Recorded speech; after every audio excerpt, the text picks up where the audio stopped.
여러분, 만약에 이렇게 가정해 본다면 어떤 일이 벌어질까요? 어떤 일이 일어날까요? 우리 교회의 예배당이 사라집니다. 그리고 우리 교회 남선교회, 여선교회 혹은 주일학교 또 모든 기관이 다 사라집니다. 목회자도 사라집니다. 성경도 사라집니다. 정규적인 예배도 모일 수 있는 규칙적이고 정기적인 예배까지 사라집니다. 만약에 그런 일이 일어난다면 우리 교회는 교회로 존재할 수 있을까요? 우리가 지금 읽고 있는 갈라디아서, 그리고 갈라디아서가 언급하고 있는 갈라디아 지역의 교회들이 바로 그런 형편에 있었습니다. 이 갈라디아서를 읽으시면서는 55444라고 하는 아라비아 숫자를 기억하시는 게 도움이 됩니다. 갈라디아 지역의 교회는 비시디아, 안디옥, 이고니온, 루스드라, 더베 이 네 도시의 지역의 교회들이 주요한 구심점을 이루고 있었습니다. 1차 전도 여행을 떠난 사도 바울이 바나바와 일행이 돼서 비시디아 안디옥에 약 5개월 동안 머물렀습니다. 그리고 떠났습니다. 이고니온에서 5달 동안 머물렀습니다. 그리고 또 떠났습니다. 그리고 간 곳이 루스드라라고 하는 도시입니다. 루스드라에서는 4개월 동안 사도 바울 일행이 머물렀습니다. 그리고 루스드라를 지나서 더베라고 하는 도시에 가서 하나님의 말씀을 전했습니다. 그 더베에서 머문 기간이 4달입니다.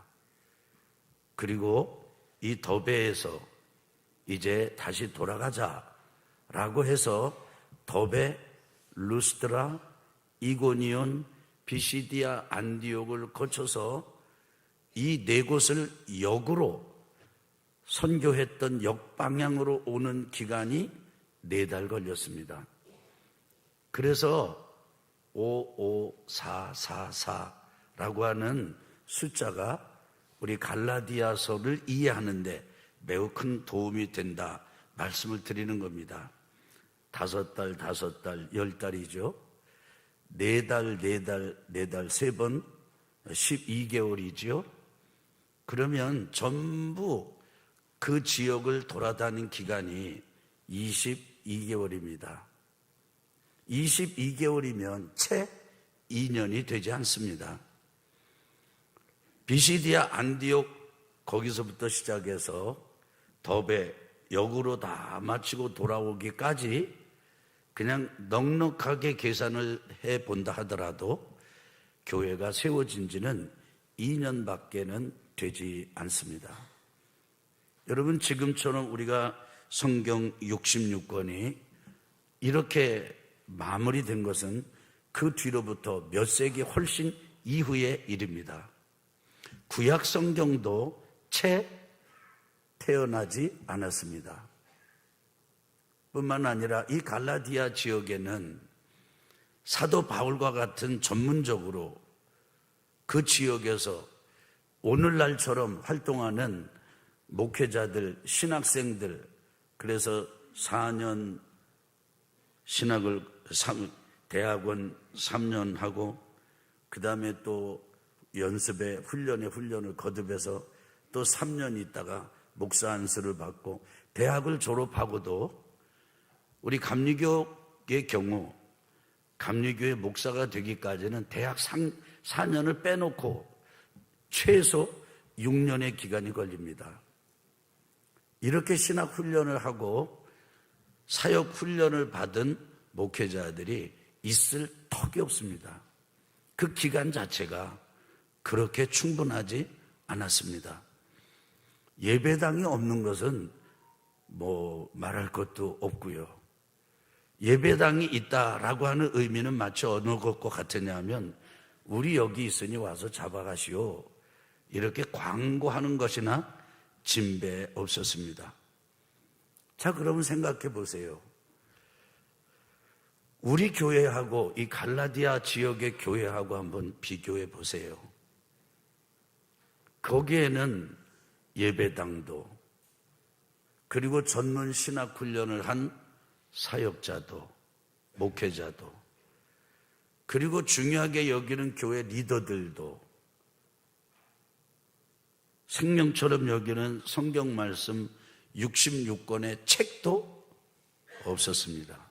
서기 50년경 그때를 생각해 보십시오.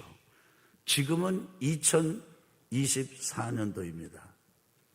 지금으로부터 우리가 100년, 200년만 거슬러 올라가도, 아니 100년만 가도 난리가 아닙니까? 지금 역사가 건국일이냐 뭐냐 해가지고 지금 우리나라가 역사 논쟁에 빠져 있지 않아요?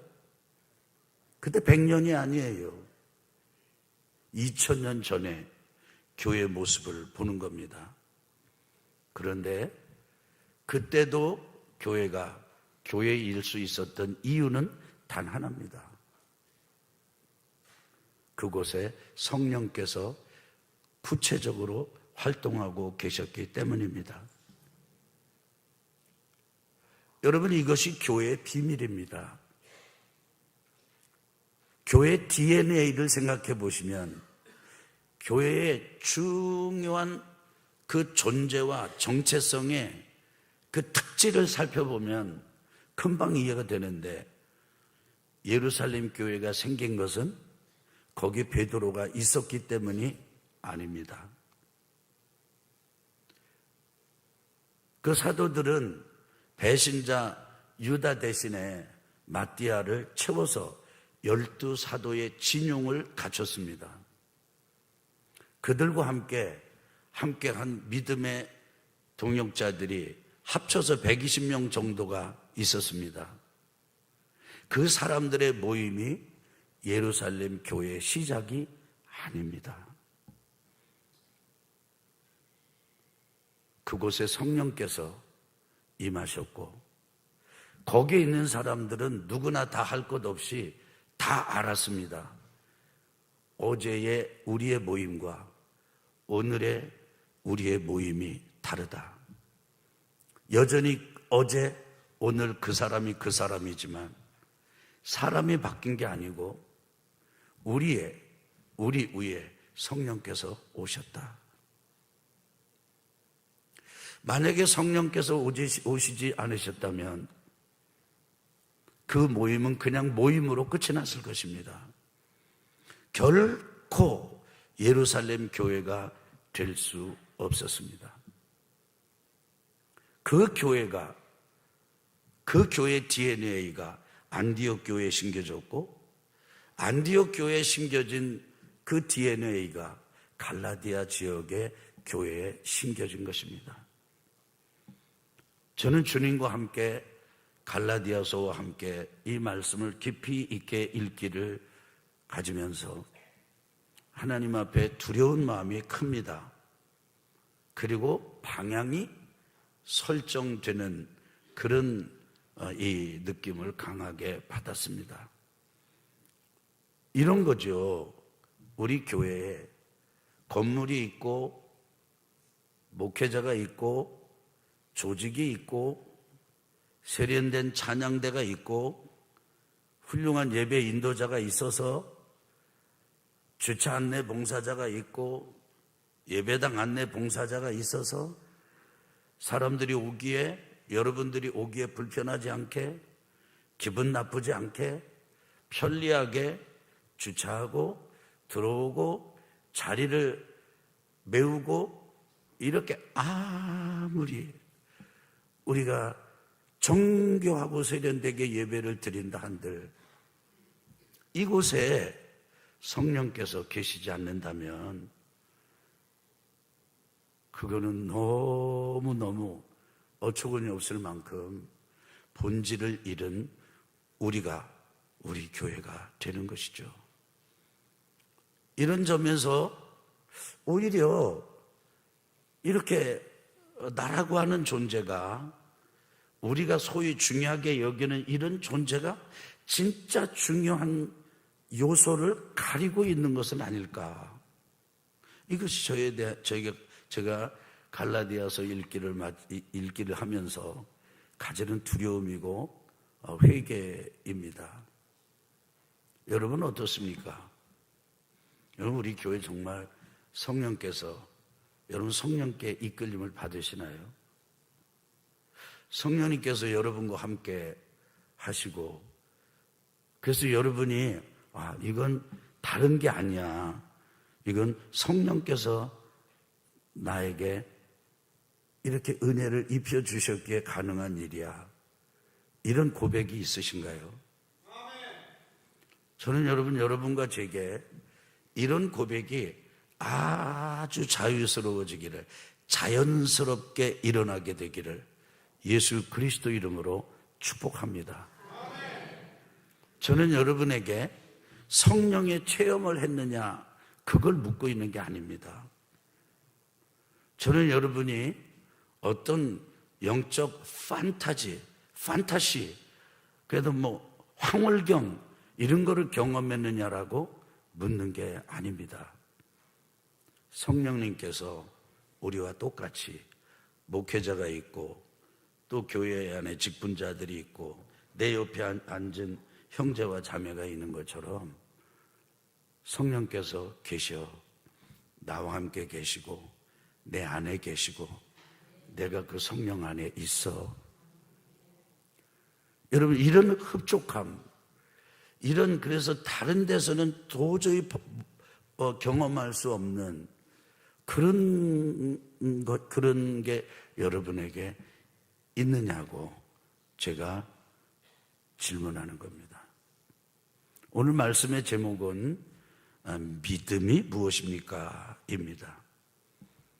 저는 이 시간 제가 이렇게 정리한 이 논리적이고 첫째, 둘째, 셋째 이게 아니고, 성령께서 진짜 진정한 참 믿음을 여러분에게 가르쳐 주시고 심어 주시기를 간절히 기도합니다.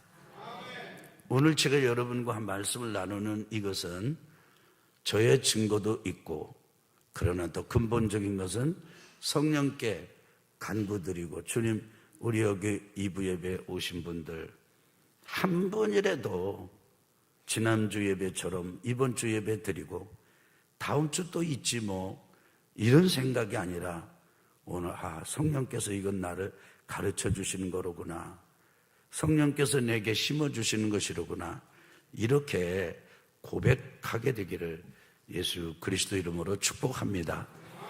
오늘 성경을 봉독하신 분이 잘 해주셨는데, 갈라디아서 4장 8절에서 9절을 한 번 더 읽어보도록 하겠습니다. 같이 읽겠습니다. 그러나 너희가 그때에는 하나님을 알지 못하여 본질상 하나님이 아닌 자들에게 종노릇 하였더니, 이제는 너희가 하나님을 알 뿐 아니라 더욱이 하나님이 아신 바 되었거늘 다시 약하고 천박한 초등 학문으로 돌아가서 다시 그들에게 종노릇 하려 하느냐. 우리 아멘 3번 합시다. 아멘, 아멘, 아멘. 우리 8절에 그러나 너희가 그때에는, 거기 밑줄을 그어 보시기 바랍니다. 필기 도구가 있는 분들은 동그라미를 쳐도 좋아해요. 그때에는 지금 사도 바울이 갈라디아 교인들한테 하는 거거든요. 너희들이 그때에는, 언제는? 그때에는 이랬다. 누구를 알지 못했다? 하나님을 알지 못하여. 누구를 알지 못해요? 하나님을 알지 못해요. 여러분, 기가 막힌 일 아닙니까? 그래서 하나님을 알지 못한 결과가 무엇이었습니까? 시작. 본질상 하나님이 아닌 자들에게 종노릇 하였더니. 여러분, 본질상 하나님이 아닌 자들에게 하나님인 것처럼 숭배하고 그들의 노예가 되고 종이 되었다. 그래서 우상 숭배는 그 뿌리가 무엇에 있다는 겁니까? 하나님을 알지 못하는 데 있다는 거예요. 근데 그때는 그랬다 이겁니다. 그런데 9절에 이제는에 여러분이 밑줄을 그어보세요. 그리고 동그라미를 쳐보세요. 그때는 그랬는데 이제는, 지금은 네가 어떠냐? 지금은, 이제는 너희가 하나님을 알 뿐 아니라 여러분이 하나님을 뭐 한다? 안다. 하나님을 어떻게 한다고요? 안다. 그래서 사도 바울이 갈라디아 교인들에게 너희들이 예전에는 우상숭배자였다. 황제를 섬기고 조금 능력이나 행사하는 사람 있으면 그 사람 보고 막 험해. 그 다음에 또 막 제우스라고 난리를 치고, 그 다음에 나무를 깎고 돌을 깎는다든지, 아니면 짐승을 섬긴다든지, 혹은 나무를 섬긴다든지, 이러는 우상숭배자가 됐다. 왜 그러냐면 그때는 하나님을 몰라서 그랬어. 근데 지금은 너희들이 하나님을 안다. 뭐를 안다? 하나님을 안다. 하나님을 알 뿐 아니라 뭐라고 얘기를 했냐면 따라해 봅시다. 더욱이 하나님이 아신 바 되었거늘. 이게 우리가 하나님을 아는 신비거든요. 믿음의 신비입니다. 믿음은 신비고 계시입니다. 계시.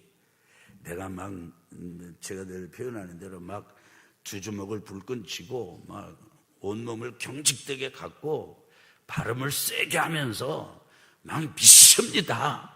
이러면 믿음이 있는 거고 아니면 없는 거냐? 그런 게 아니에요. 이런 인간의 의지 이전에 그리고 사람의 머리 이전에 우리가 하나님을 아는 이런 것과 함께 하나님이 또 우리를 아는 게 필요해요. 하나님이 우리에게 오는 게 필요하고 우리가 하나님께 가는 게 필요합니다. 하나님께서 우리에게 오는 거, 이걸 은혜라고 그래요. 하나님의 계시라고 그래요. 자기를 드러내시는 거예요. 다른 신하고 달라서 신 중에 신, 왕 중에 왕이신 하나님은 자꾸 자기를 드러내세요. 여러분 오해하지 마세요. 하나님은 꼭꼭 숨기고 숨바꼭질하면서 못 찾겠다 깨꼬리 하시는 그런 하나님이 아니세요. 하나님은 만물에다가 모든 자기 자신의 메시지를 다 심어놓고 그것도 모자라서 그냥 말씀을 주셨고 아들 예수님을 보내셨고 그 예수님이 행한 일들을 통해서 하나님은 자기 자신을 다 오픈하셨어요. 은밀하게 숨기지 않으셨어요. 이게 뭐 비밀에 싸두지 않으셨습니다. 그래서 하나님이 드러내시고 하나님이 행하시고 하나님이 먼저 오시고 이게 하나님의 계시고 하나님의 은혜예요. 그 하나님이 이렇게 하시는 계시하는데 우리가 반응하는 게 믿음이에요. 믿음. 그래서 찬송했잖아요. 은혜와 믿음이 지금 만나네. 지금 만나네. 하나님께서 아무리 사랑한다, 내가 너를 위해서 이렇게 해놨다 하더라도 언제 그러셨어? 만약에 하나님이 나를 사랑하셨다면 내 인생에 왜 이런 일이 생겨? 나는 하나님 몰라, 안 믿어. 이러면 은혜는 왔는데 뭐가 없는 거예요? 믿음이 없는 거죠. 그래서 하나님의 은혜와 우리의 반응, 이게 믿음이 만나야 돼요. 이게 하나님을 아는 거야. 아는 거. 그러니까 지금 너희가 그때는 하나님을 몰라가지고 다른 게 하나님인 줄 알고 쫓아다녔다. 그리고 노예 생활하고 종노릇 했는데 지금은 너희가 하나님을 알 뿐 아니라, 따라합시다. 너희가 하나님을 알 뿐 아니라 하나님께서도 너희를 아신다. 여러분 그거 아세요? 우리가 하나님을 믿잖아요. 조용하시네요. 여러분 하나님 믿으십니까? 예. 근데 하나님도 우리를 믿으신다는 거 아세요? 하나님도 우리를 믿어요. 이거 못 믿는데 어떻게 아들 멀쩡하게 데려다가 아들 삼고 딸 삼고 그러십니까? 여러분 이게 신비요, 신비. 그래서 그때는 그랬는데 지금은 이렇게 했지 않냐? 그런데 여러분 되었건을 어찌하여, 거기 어찌하여 밑줄을 그어보세요. 동그라미를 쳐보세요. 아니 네가 예전에 그랬고 지금은 이런데 어째서 왜 다시 밑줄을 그어보세요. 동그라미를 쳐보세요. 그 다음에 약하고 천박한 초등학문으로 돌아가서 다시 그들에게 종로를 타려 하느냐. 다시 또 밑줄 그어보세요. 왜 어째서 다시 예전으로 돌아가느냐. 너희가 예수 믿는 것 가지고는 안 되고 율법을 지켜야 돼.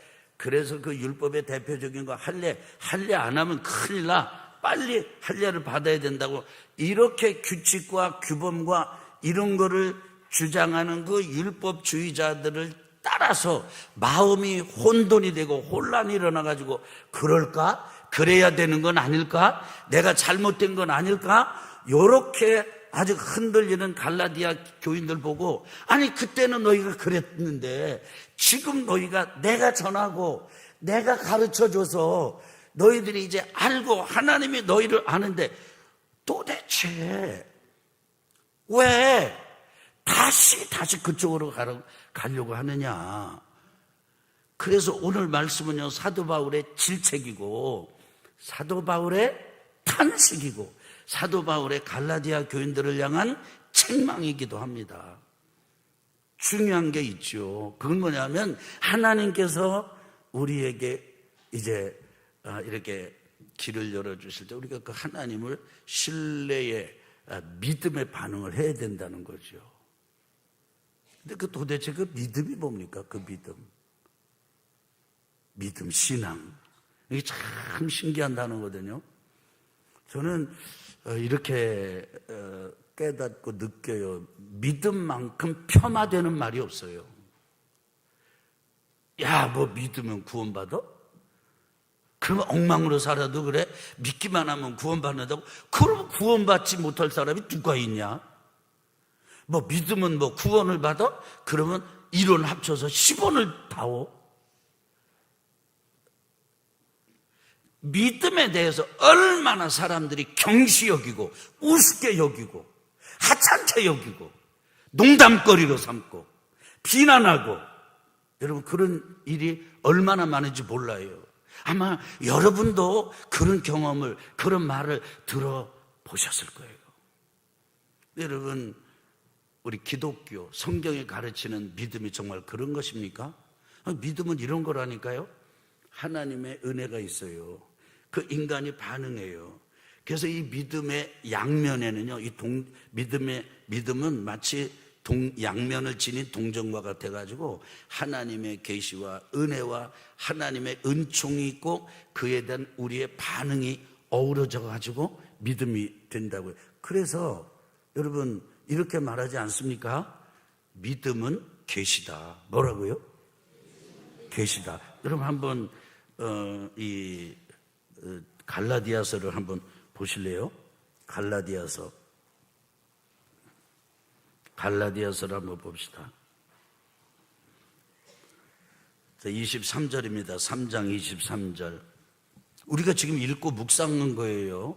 23절 같이 읽어봐요. 자, 시작. 믿음이 오기 전에 우리는 율법 아래에 매인 바 되고 계시될 믿음의 때까지 갇혔느니라. 그 믿음이 오기 전에 좀 밑줄 좀 그어봐요. 밑줄. 뭐가 오기 전에?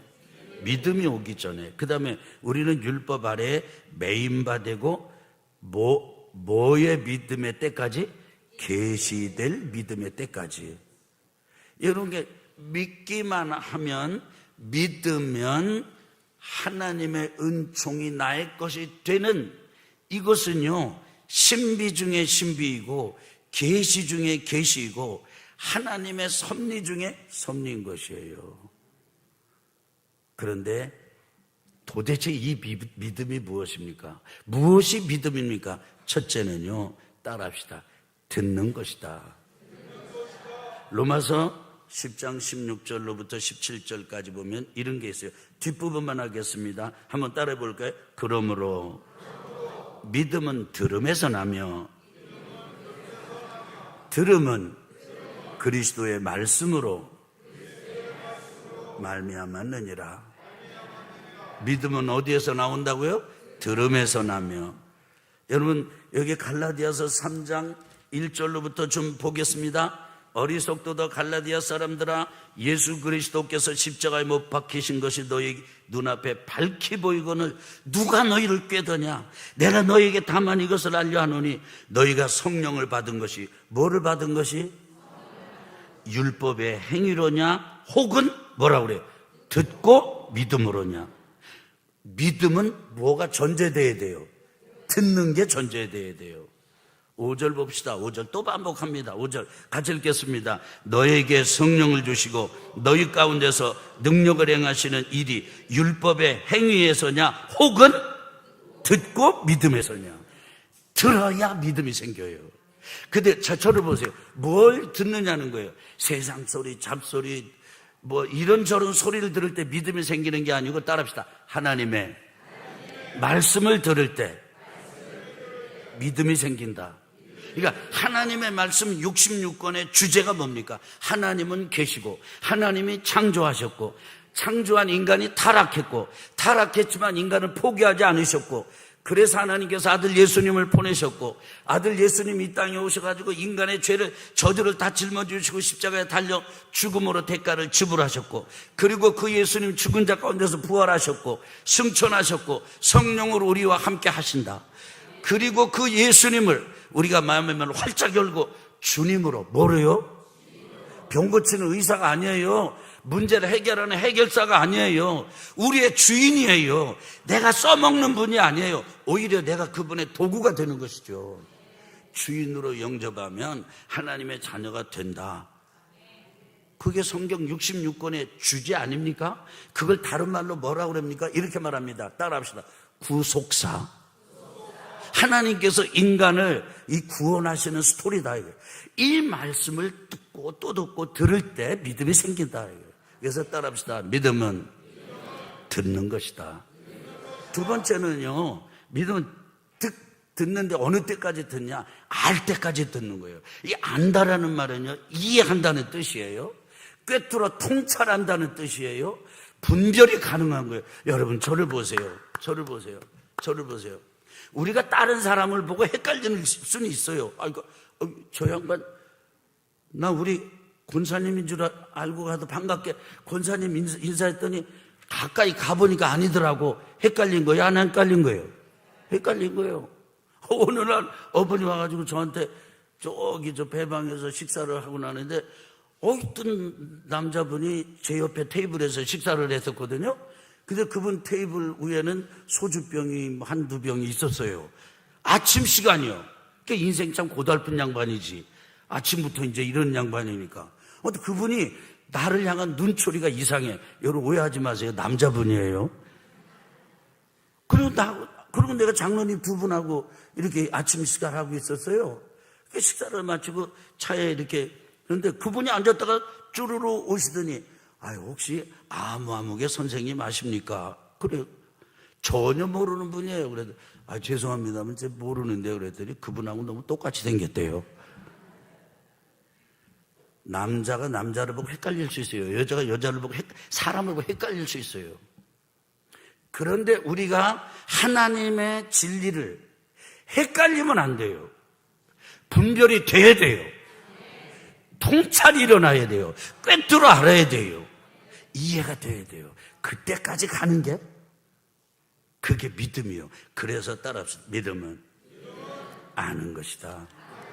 그래서 이렇게 말씀하셔서 따라합시다. 영생은 곧 유일하신 참 하나님과 그가 보내신 자 예수 그리스도를 아는 것이니이다. 이해하고 꿰뚫어 통찰하고 분별이 가능하고 그렇게 아는 것, 경험하는 것, 경험은. 세상에 헷갈려도 자기 아내가 아닌지 이거 헷갈릴 수는 없잖아요. 차이가 뭐예요? 같이 사는 건데요. 뭐 해볼까요? 믿음은 아는 것이다.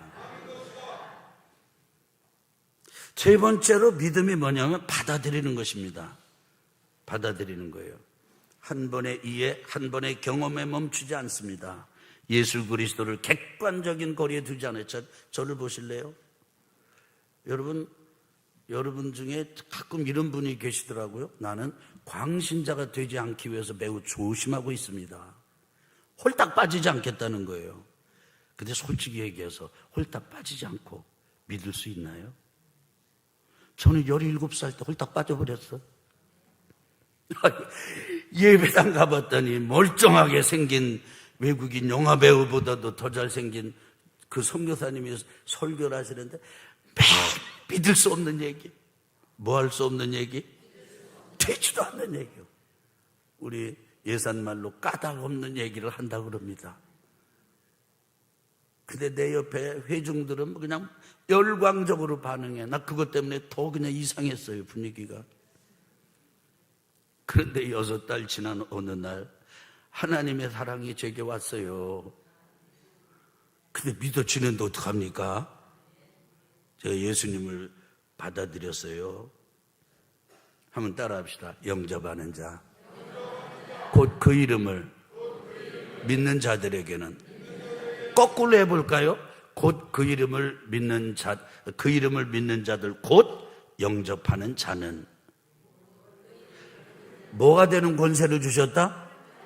하나님의 자녀가 되는 권세를 주셨다. 이는 혈통으로나 육정으로나 사람의 뜻으로 나지 아니하고 오직 하나님께로부터 난 자들이니라. 그래서 믿음은요, 영접하는 거예요. 한번 깨우치고 이해하고 분별하고 통찰하고 끝나는 게 아니에요. 한 번의 한 번의 경험으로 끝나는 게 아니에요. 예수님이 내 안에 오시는 거예요. 내가 그분 안에 들어가는 거예요. 늘 말씀드리지만 저는 시골 사람입니다. 도시에서 태어나신 여러분, 저는요, 시골에서 태어날 때 어릴 때부터 자라면서 떡 한 조각이라도 받으면 반드시 갚아야 됐습니다. 아버지가 어머니가 그렇게 가르치셨어요. 하루는 어머님이 시루떡을 해가지고 요거 저기 반지성을 가지신 그 할아버지한테 갖다 드려라. 근데 내가 싫다고 내가 거절했어요. 왜냐하면 그 집에서 우리 집에 나한테 한 번도 떡을 안 줬거든. 근데 서씨 성물 가지신 그것도 유축 집이 있어요. 거기 갖다 드려라 그러면요, 제가 나는 듯이 갔어요. 받으면 갚지 않고는 저는 견딜 수가 없었어요. 지금도 저는 대접을 받는 것보다 대접을 하는 게 훨씬 편합니다. 아니 근데 그 예수님이, 하나님이 나를 사랑하셔가지고 예수님을 보내셨는데 예수님이 내 못된 것만 다 뒤집어 쓰고 십자가에서 세상 억울하게 달려 돌아가셨대요. 그리고 주와 그리스도가 되기 위해 다시 살아나시고 부활하셨대요. 그리고 그분이 가장 중요한 하나님 보좌 우편 자리, 중요한 것을 결정하는 자리에서 나를 위해서 기도하신대. 성령으로 나와 함께 하신대. 내가 마음의 문을 열기만 하면 내 안으로 들어오신대요. 그리고 그분이 하나님이 나를 아들과 딸로 삼으신답니다. 그리고 하나님 나라 백성으로 천국을 누리고 천국을 누리게 해주신다는 거예요. 나 그 얘기를 듣고는요, 이게 사실이라면, 이게 뭐라면요? 아니 좀 참 보세요. 한번 오른손 딱 들어. 만약 이게 사실이라면 갚지 않고는 견딜 수가 없다. 근데 갚으려고 해보니까 떡이야, 떡 주면 되는데 이거는 할 수가 없어요. 그래서 저는 제 삶을 하나님께 드렸어요. 제가 이렇게 이 나이가 되기까지 이렇게 이 스토리를 수도 없이 전하면서도 질리지 않는 이유는 이것이 제게 받아들여졌기 때문입니다. 하나님의 저를 향한 사랑의 스토리이기 때문이에요. 여러분, 이 스토리가 있으십니까? 벌써 또 누가 시계를 땡겨놨습니다. 끝났어요. 더 말씀드리지 않겠습니다. 성령께서 여러분에게 진리를 열어주시기를 축복합니다. 믿음이 도대체 무엇입니까? 하나님이 사랑하신다 그러면 그 사랑을 듣고 알고 받아들이는 게 우리의 기본적인 우리의 반응이 되어야 하고 바로 그것이 믿음입니다.